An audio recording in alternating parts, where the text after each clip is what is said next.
Kita ulangi, jadi biaya pedaging yang nanti kita standar industri, ya, berarti orientasinya terhadap perusahaan, jadi bukan peternak biasa ya, karena ini adalah industri. Ya.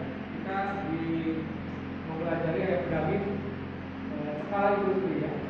Nanti yang kita pelajari adalah satu orientasi perusahaan atau budaya kerja yang ada di perusahaan atau industri ayam pedaging tersebut, yang tentunya dengan jadwal kerja yang akan berbeda, rata-rata juga yang berbeda dengan kebiasaan peternak biasa, ya, karena standarnya adalah industri. Jadi ada patokan, ada standar administrasi khusus. Ya. Yang kedua, keselamatan dan kesehatan kerja. Jadi harus ada penjaminan nanti keselamatan dan kesehatan kerja si pekerja yang bekerja di perusahaan tersebut. Yang ketiganya nanti adalah pemeliharaan peralatan farm. Kita akan belajar pemeliharaan peralatan farmnya seperti apa, ya, yang akan dilakukan secara rutin, dan pengoperasian peralatan closed house. Ya, jadi alat-alat modern.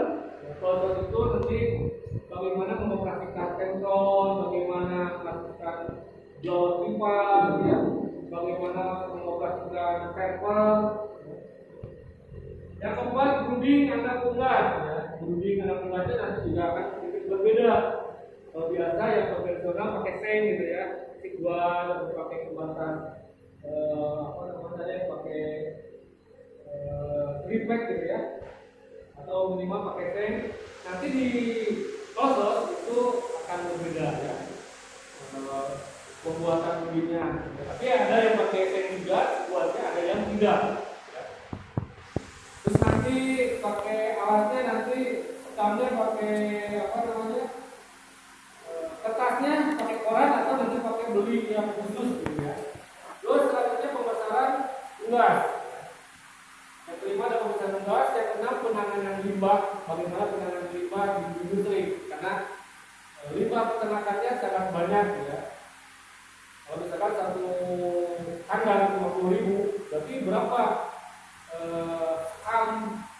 limbah dari peternakan itu, ada berapa karung untuk berbeda dengan kita melihara ayam ada 1.000 ekor. Selanjutnya yang ketujuh, kita akan belajar bagaimana pakan unggasnya, manajemen pakan unggasnya bagaimana, cara pembelian pakannya bagaimana. Yang kedelapan, sanitasi kandang dan kesiapan kedatangan unggas. Bagaimana perlakuan sanitasi di kandang closed. Yang kesembilan, pencegahan penyakit. Yang ke-10, sistem manajemen budaya unggas atau pengelolaan produksi bersama dengan yang modul yang sudah kita buat. Yang ke-11, program kesehatan dalam vlog. Kenapa ada vlog? Ya? Jadi dalam satu kandang itu dibagi-bagi beberapa vlog. Ya.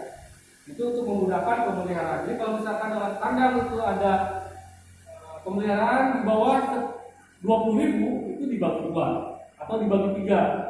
Biasanya yang terjadi di lapangan adalah dibagi tiga. Jadi 6.000 sekian. Ya. Terus yang ke-12, pengelolaan pemanenan dan hasil panen daging unggas.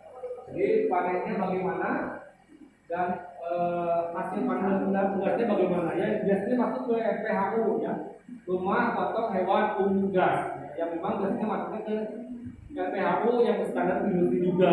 Ya. Yang ke-13 adalah pemasaran. Bagaimana memasarkan hasil panennya, baik dalam bentuk ayam hidup ataupun dalam bentuk karkas atau labeless.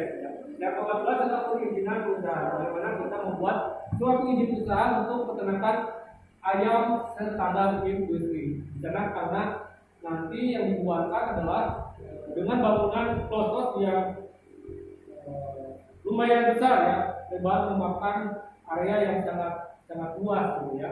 Yang kedua, harus sesuai dengan tata tertib dengan dinas kesehatan maupun dinas peternakan. Ya, jadi minimal nanti dengan pemukiman masyarakat itu jaraknya berapa kilometer. Mungkin itu ada yang ditanyakan? Bukan.